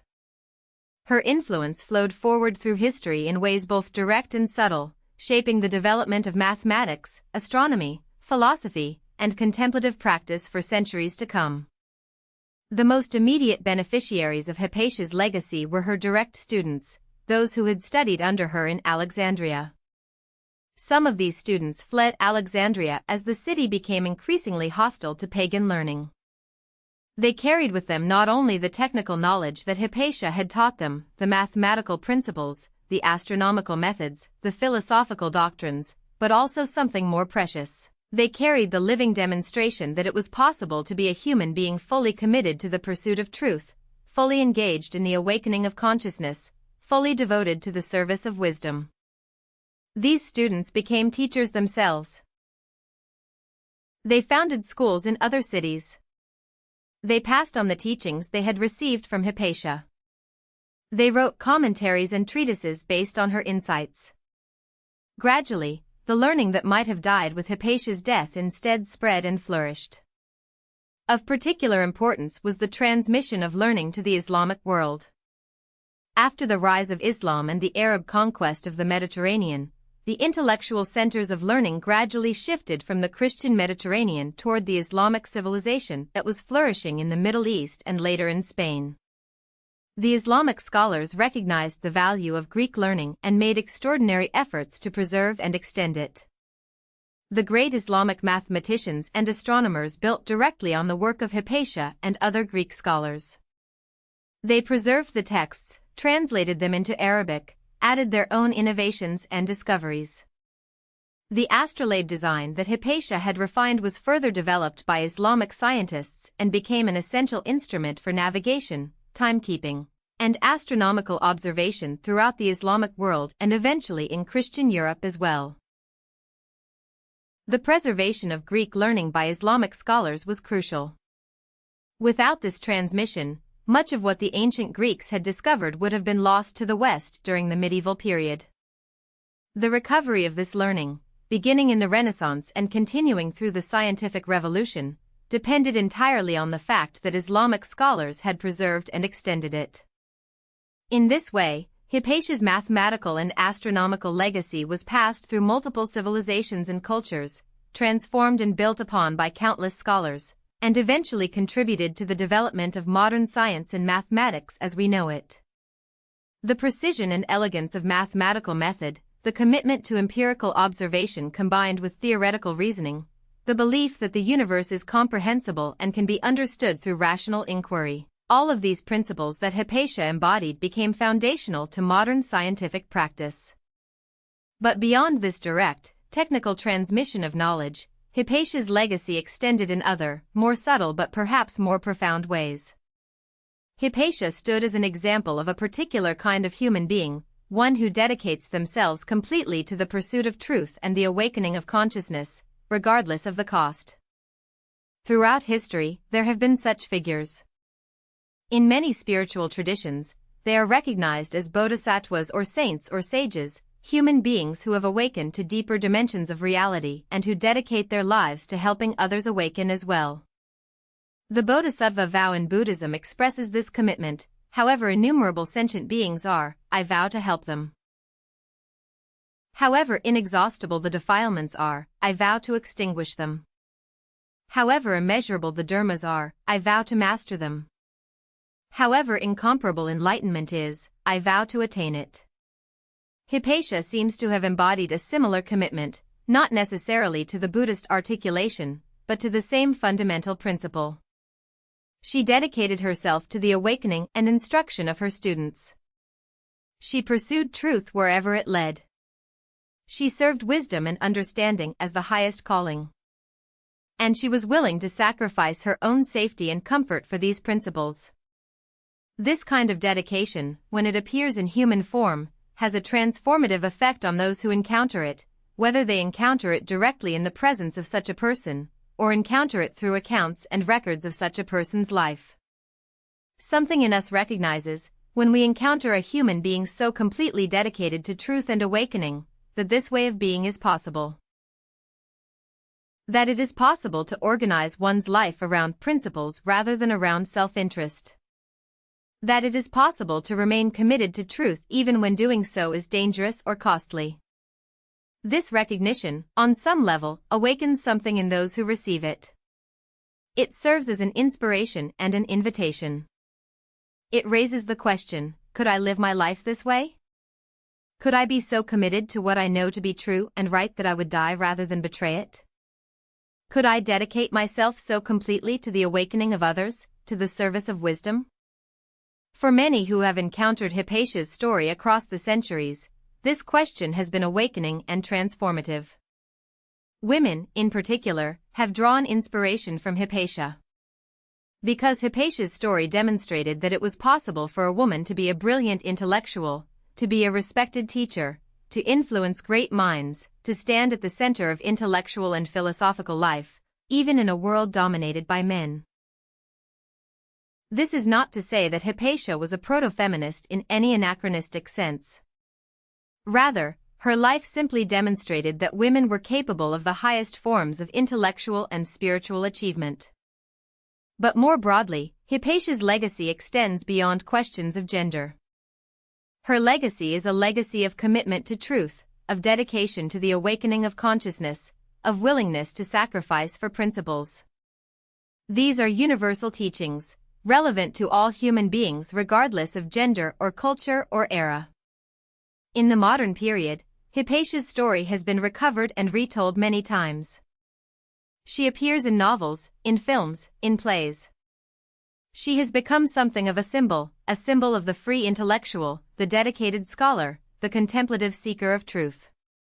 Some of these retellings are more historically accurate than others, but all of them, in their own way, are expressing the recognition that Hypatia's life and death stand for something important and timeless.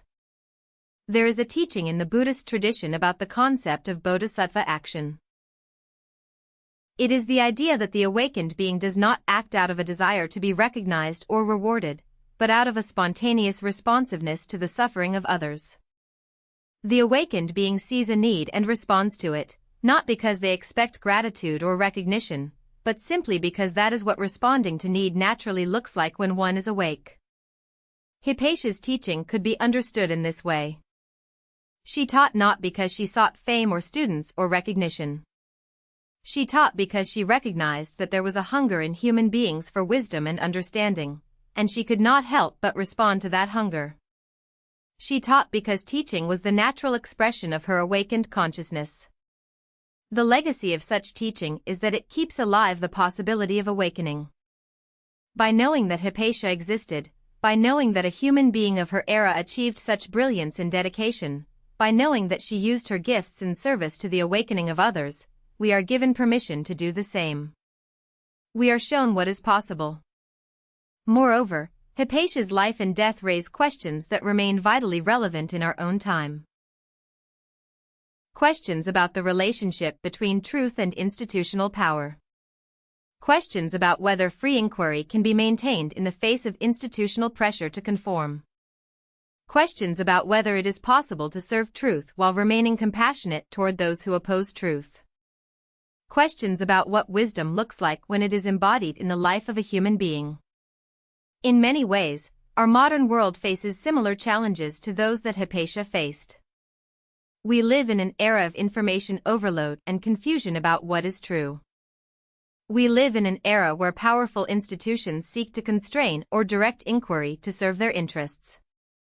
We live in an era where the simple pursuit of truth, without regard to how that truth might serve or challenge various institutional or ideological agendas, has become increasingly difficult.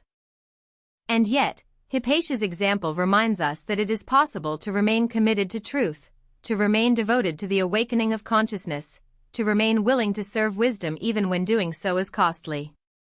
Her example shows us what human excellence can look like, what the pursuit of understanding and knowledge can achieve, what is possible when a human being dedicates themselves completely to the service of truth.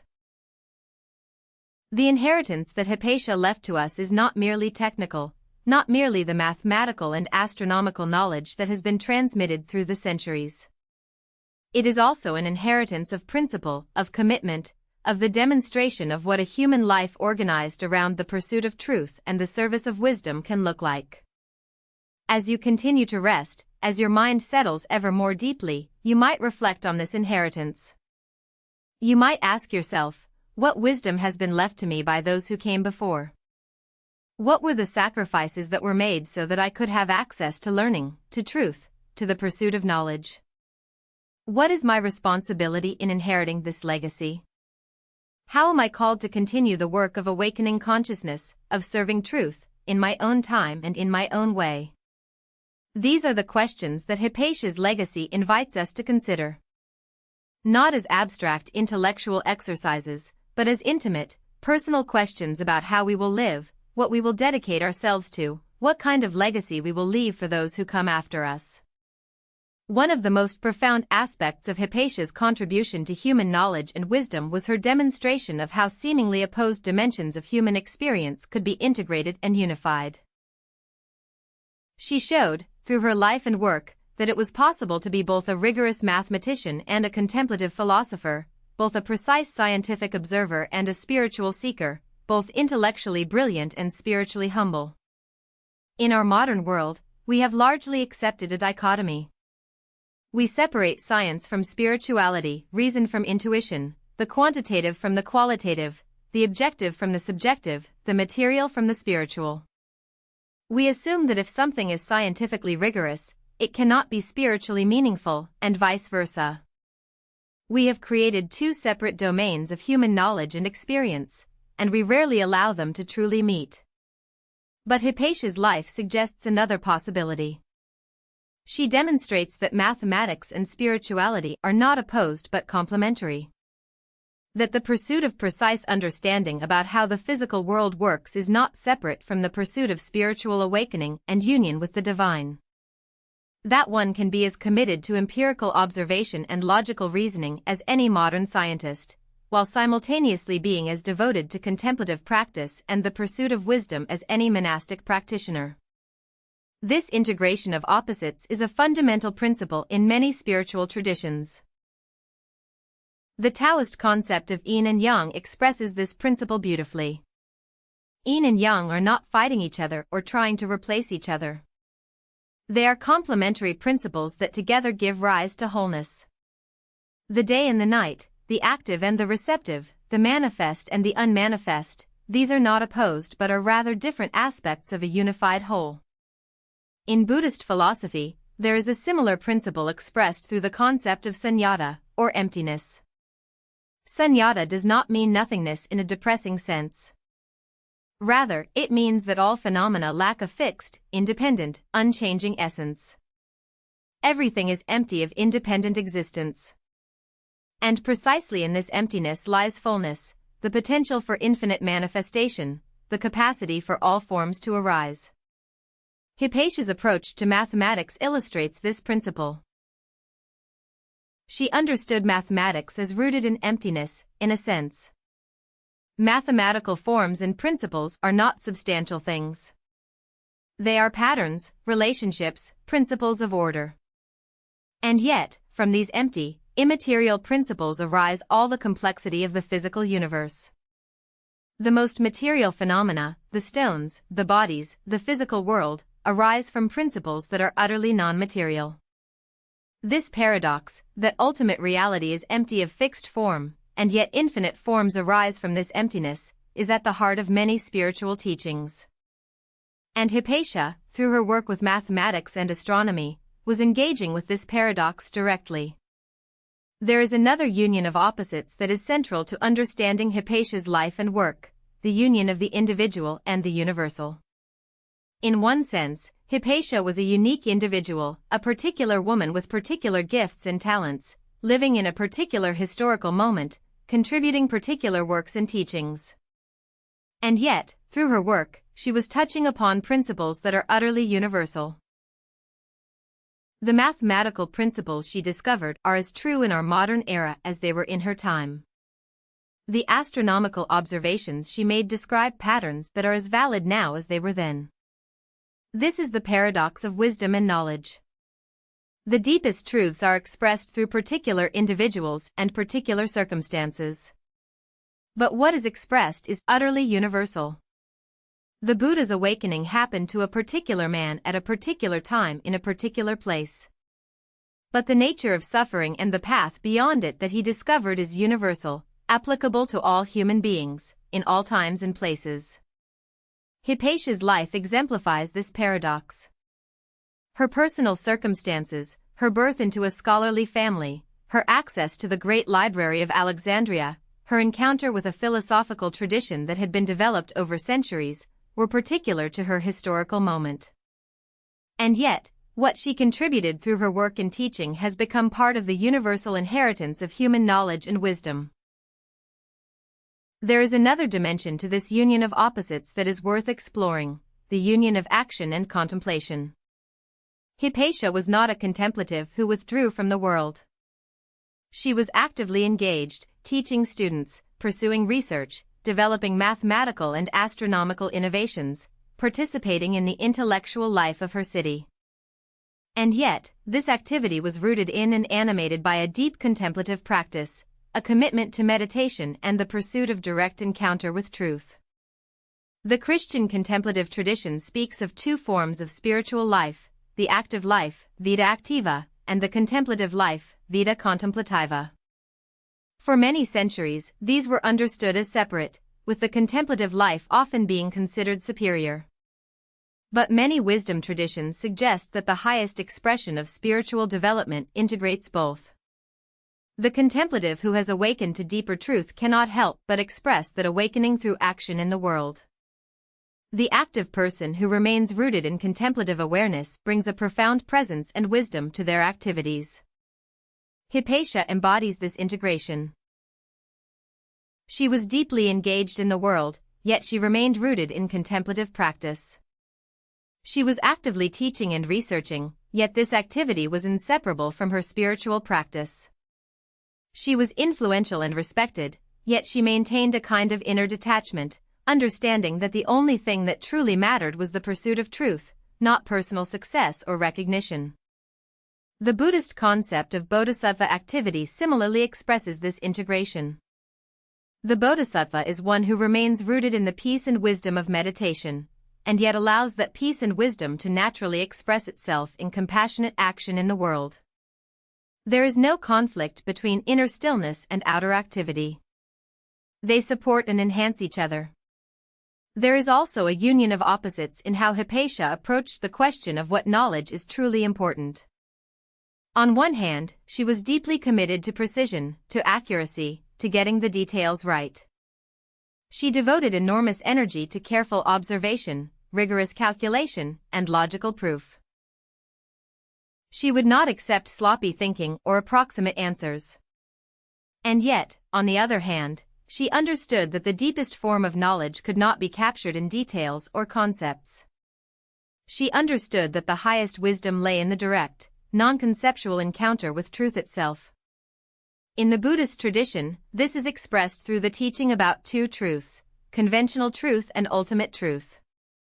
Conventional truth refers to the practical, everyday understanding of how the world works, how to navigate, how to interact with objects and people, how to accomplish practical goals.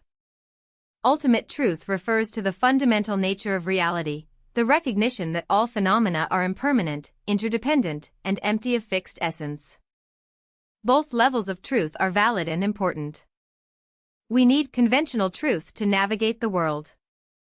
But the highest wisdom comes from recognizing ultimate truth, from seeing through the apparent solidity and separation of the phenomenal world to the underlying emptiness and interdependence. Hypatia understood both levels. She was rigorous in her pursuit of conventional truth about mathematics and astronomy, getting the details exactly right. But she also understood that there was a higher level of truth, accessible through contemplation, that transcended particular details and concepts. This union of opposites extends even to the question of how to live in a hostile world. Hypatia maintained her commitment to truth and her practice of teaching, even as the world around her became increasingly hostile to both. Yet she did not do this through aggressiveness or confrontation. She maintained her principles while simultaneously maintaining gentleness and respect for those who opposed her. She did not try to force acceptance of her teachings. She simply continued to offer them, knowing that some would receive them and others would not. This is reminiscent of the teaching in the Bhagavad Gita about karma yoga, performing one's duty without attachment to the fruits of action. Hypatia taught without demanding that her teaching be accepted. She pursued truth without demanding that the world acknowledge her accomplishments. She maintained her principles without insisting that others agree with her. This allowed her to remain at peace, even in circumstances that might otherwise have been deeply disturbing. The deepest learning that Hypatia's life offers may be this, that it is possible to be fully engaged with the world and with the pursuit of truth, to be intellectually precise and rigorous, to work hard and accomplish significant things, and yet to remain free from grasping, from the need to control outcomes, from desperate attachment to success or recognition. She showed that one can be both utterly committed to a path and utterly free from attachment to it. Both fully engaged and fully surrendered. This is the union of opposites at the deepest level. The paradox that lies at the heart of wisdom itself. That the highest form of commitment arises when one has released all desperate grasping. That the most effective action flows from a mind that is empty of rigid intention.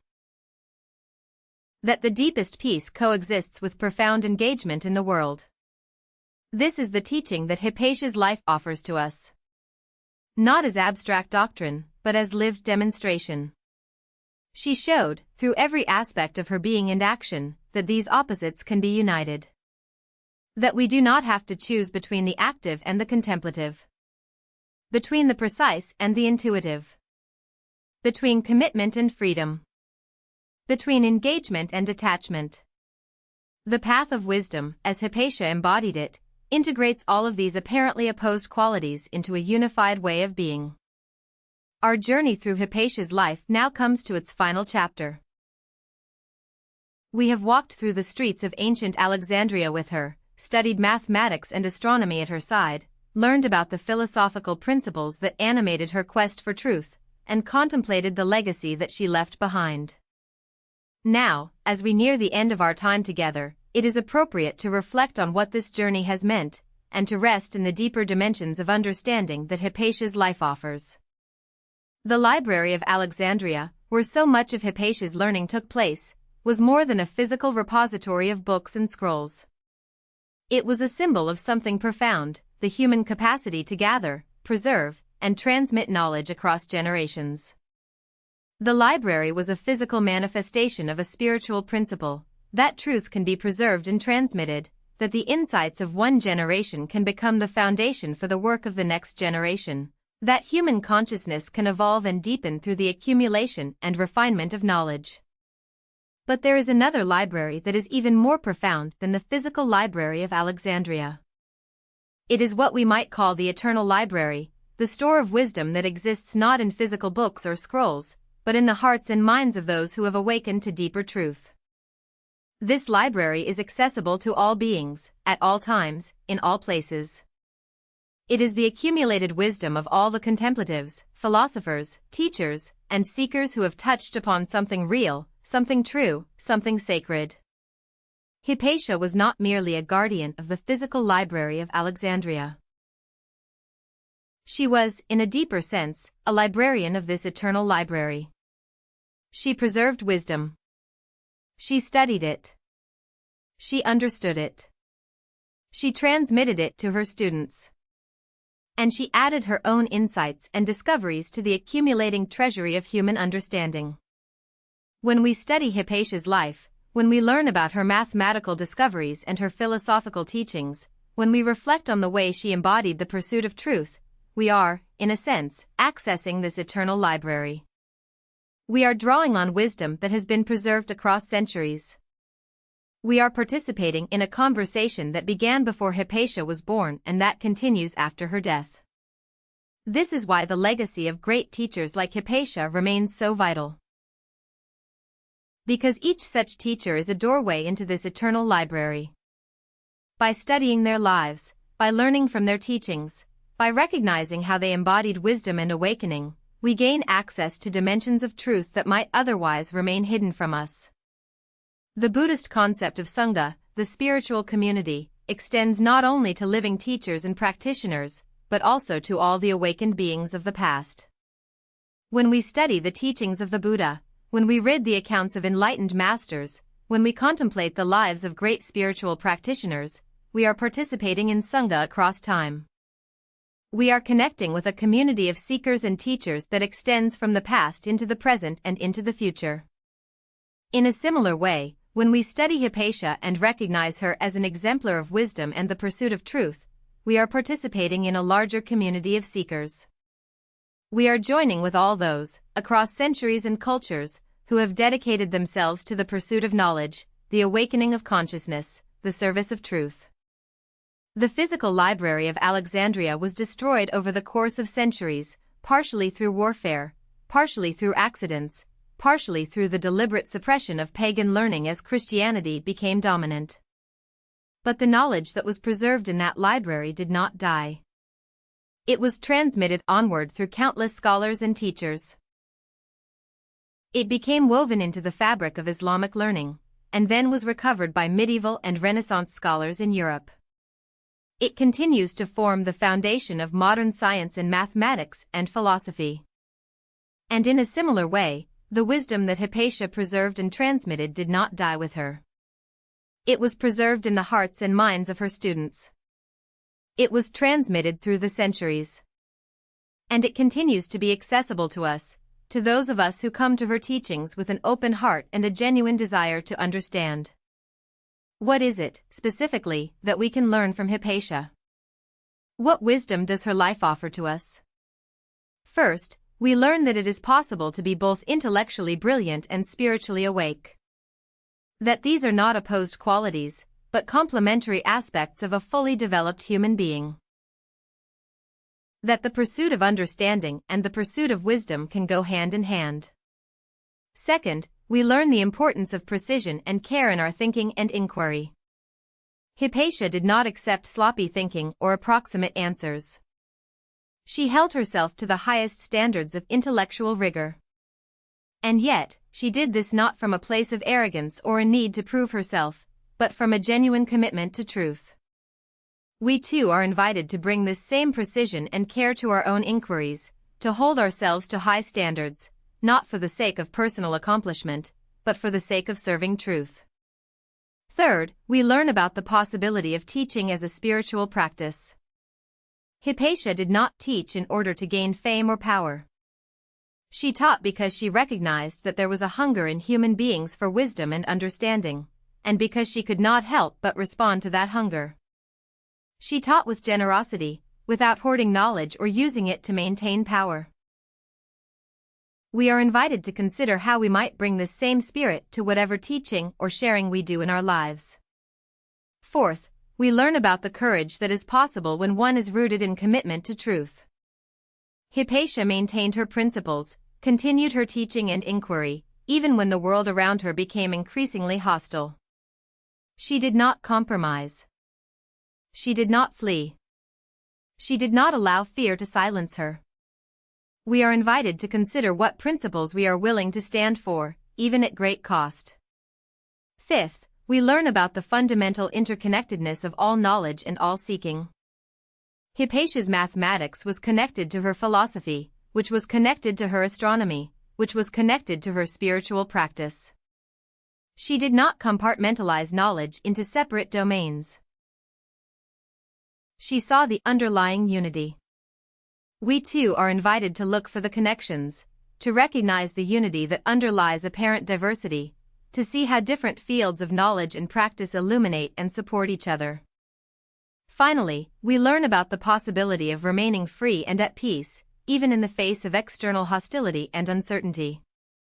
Hypatia seems to have maintained an equanimity, a fundamental freedom, even as circumstances became increasingly difficult. She did not become bitter or angry. She continued to practice her philosophy, to teach her students, to serve truth. She had found something in her inner life, something in her commitment to philosophy and contemplation, that was so real, so valuable, that it could not be threatened by external circumstances. This is perhaps the most profound teaching that Hypatia offers, that there is an inner sanctuary, a refuge, that is available to all of us. It is the sanctuary of truth itself, of genuine pursuit of understanding, of commitment to awakening. This sanctuary cannot be taken from us. It cannot be attacked or destroyed. When we find this sanctuary, when we genuinely commit ourselves to the pursuit of truth and wisdom, we are no longer vulnerable to external circumstance in the way that we ordinarily are. The Buddhist concept of the three jewels points to this sanctuary. The three jewels are the Buddha, representing awakening, the Dharma, representing truth and the teachings, and the Sangha, representing community. By taking refuge in these three jewels, by committing ourselves to awakening, to truth, and to community with other seekers, we find a sanctuary that is not dependent on external circumstances. Hypatia took refuge, in a sense, in the pursuit of truth, in philosophy and mathematics as paths toward awakening, and in the community of scholars and teachers. This refuge supported her, sustained her, and allowed her to remain at peace even when the external world became hostile. This refuge is available to all of us. In the midst of uncertainty, confusion, and difficulty, it is possible to turn toward truth. It is possible to commit ourselves to genuine inquiry and understanding. It is possible to join with others who are on similar paths.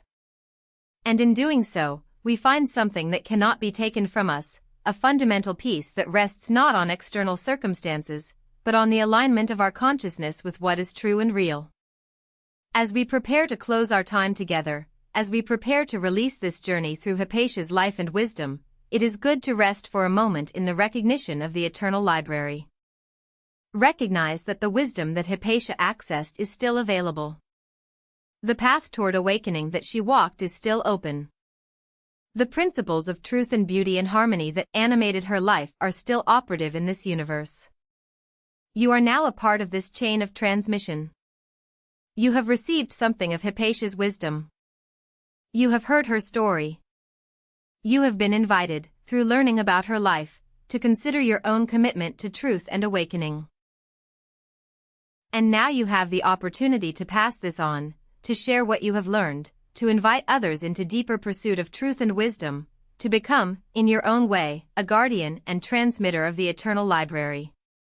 This is the opportunity that each human being has. To be a link in the chain of wisdom that extends from the past into the future. To receive wisdom and understanding from those who came before. To cultivate and deepen that wisdom in our own lives. And to pass it on to those who come after. Hypatia's physical body was taken from us more than 16 centuries ago. But her spirit, her wisdom, the principles she embodied, these remain. They remain alive in the traditions of mathematics and philosophy and contemplative practice. They remain alive in the hearts of those who continue to pursue truth. And they are available to you, right now, in this very moment, as you rest, as you breathe, as you open your consciousness to deeper dimensions of understanding and awakening. The library of light in which Hypatia walked continues to illumine our path. And each of us is invited to become, in our own way, a keeper and guardian of that light. Not for personal aggrandizement or power, but for the service of truth, the awakening of consciousness, the liberation of all beings from confusion and suffering. This is the inheritance that Hypatia left us. This is the invitation that her life and her teachings extend. And this is the opportunity that awaits us, in the present moment, in the quiet depths where truth and wisdom are always accessible to those who seek them with genuine devotion and an open heart.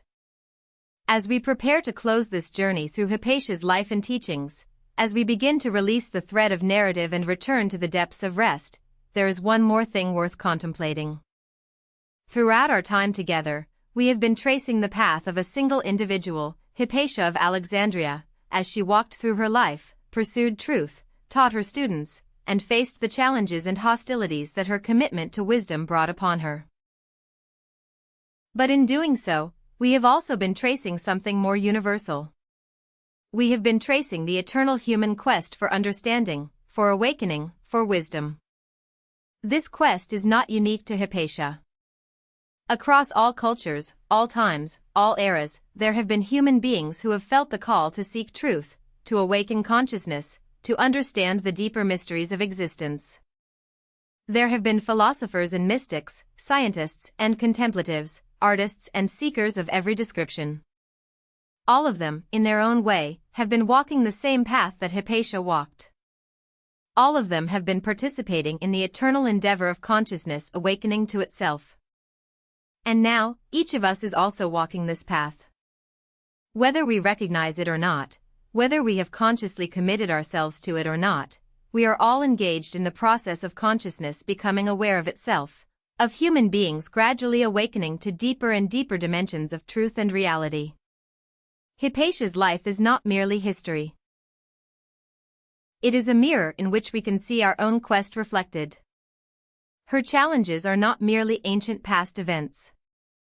They are archetypal patterns that still repeat themselves today. The pursuit of truth in a world that does not always reward it. The commitment to principles in the face of pressure to compromise. The willingness to serve others' awakening rather than one's own advancement.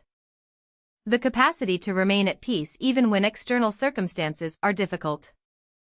These challenges, these opportunities, these possibilities, are as relevant today as they were in ancient Alexandria. Modern neuroscience and the study of consciousness have begun to validate what the ancient contemplatives always knew, that human consciousness is far more vast, more flexible, more capable than our ordinary waking perception suggests. When people meditate, when they practice contemplation, when they engage in deep study and inquiry, their brains actually change. New neural pathways are formed. The patterns of activity shift. And this neurological change is correlated with shifts in consciousness itself, with experiences of expanded awareness, with access to depths of peace and understanding that ordinarily seem inaccessible. This validates what Hypatia understood through direct experience and through the philosophical traditions that she had inherited. That consciousness is not fixed. That it is possible to transform the mind through practice. That through dedicated commitment to truth-seeking and contemplative practice, we can access dimensions of understanding and peace that exceed what our ordinary consciousness can grasp. And importantly, this is not something that only exceptional people can do. The research on meditation shows that the benefits are available to ordinary people who engage in ordinary amounts of practice. You do not have to be a genius like Hypatia to transform your consciousness. You do not have to devote your entire life to contemplative practice to experience its benefits. Simple, regular practice, engaged in with genuine sincerity and commitment, brings real results. Similarly, the pursuit of truth is not something that only professional philosophers or mathematicians can engage in. Each of us has the capacity to ask genuine questions about our lives, about our experience, about what is truly valuable and important. Each of us has the capacity to observe our own minds, to notice our patterns of thought and emotion, to gradually come to understand ourselves more deeply. This is the practice of truth-seeking that is available to all. And the capacity to serve others' awakening is not limited to formal teachers. Each of us, through the quality of our presence, through our willingness to listen deeply, through our own example of commitment to what is true and good, can help awaken consciousness in those around us. We can be, in small ways, teachers. We can be guardians of wisdom for those we encounter. Hypatia's life, then, is not merely a historical curiosity or an inspirational story from the past. It is a living teaching, a demonstration of what is possible, an invitation to each of us to walk the path of awakening in our own time and in our own way. There is a Buddhist teaching about upaya, sometimes translated as skillful means or appropriate method. It refers to the principle that the same truth can be taught in many different ways, adapted to the needs and capacities of different beings. A Zen master might teach through a koans or through striking a student with a stick. A Confucian scholar might teach through the study of ancient texts and the cultivation of virtue. A scientist might teach through careful observation and logical reasoning. And a poet might teach through imagery and metaphor. All are valid expressions of the same deeper truth, adapted to different contexts and different minds. Hypatia used mathematics and astronomy as her skillful means. Through the study of these disciplines, approached with the right consciousness and commitment, she was able to awaken her students to deeper truths about the nature of reality and consciousness. She was able to guide them toward wisdom and awakening. The mathematical forms she studied were not separate from the spiritual path. They were the path itself, adapted in a particular way for minds that were oriented toward logical reasoning and intellectual understanding. We too have our own appropriate means for pursuing truth and awakening. For some, it may be through meditation and contemplative practice. For others, it may be through art or music or nature. For still others, it may be through scientific inquiry or the study of sacred texts or the practice of service to others. The particular method is less important than the underlying commitment, the commitment to truth, to awakening, to the service of wisdom. As we come to the end of this journey, as we prepare to release the story of Hypatia and return to the present moment, it is good to sit for a moment in gratitude. Gratitude for the wisdom of those who came before us. Gratitude for the teachers and seekers and philosophers who have kept alive the flame of truth-seeking across centuries. Gratitude for the opportunity to learn from their example. And gratitude for the simple fact of being alive, being conscious, being capable of the pursuit of truth and awakening. And as you move forward from this moment, as you return to your daily life, know that you carry with you something of Hypatia's legacy. You carry the understanding that mathematics and science are not separate from spirituality and wisdom. You carry the recognition that contemplative practice can transform consciousness. You carry the knowledge that it is possible to remain committed to truth, even when doing so is difficult. You carry the inspiration of a human being who dedicated herself completely to the pursuit of understanding and the awakening of others. Let this legacy live in your heart. Let it guide your choices and your commitments. Let it remind you, when you are facing difficulty or uncertainty, that you are not alone. You are part of a long chain of seekers and teachers that extends from the past into the present and into the future. You are part of an eternal community dedicated to truth and awakening. And you have within you the same capacity for wisdom, for beauty, for profound understanding, that Hypatia embodied so completely. Rest now in this recognition. Feel how, even in this moment, even separated from Hypatia by 16 centuries, you are connected to her through the eternal principles that she studied and embodied. Feel how the same mathematical harmonies that governed the cosmos in her time govern it now. Feel how the same eternal principles of truth and wisdom remain accessible, are always accessible, to those who seek them with genuine sincerity. And in this rest, in this peace, in this recognition of connection and continuity, allow yourself to touch something eternal. Something that transcends time and circumstance. Something that was true in Alexandria, that is true now, and will be true for all time to come. This is the true inheritance of Hypatia. This is the library of light that continues to illumine our path. And this is yours to access, to cherish, and to pass on to those who come after you. Sleep now in this wisdom. Rest in this peace.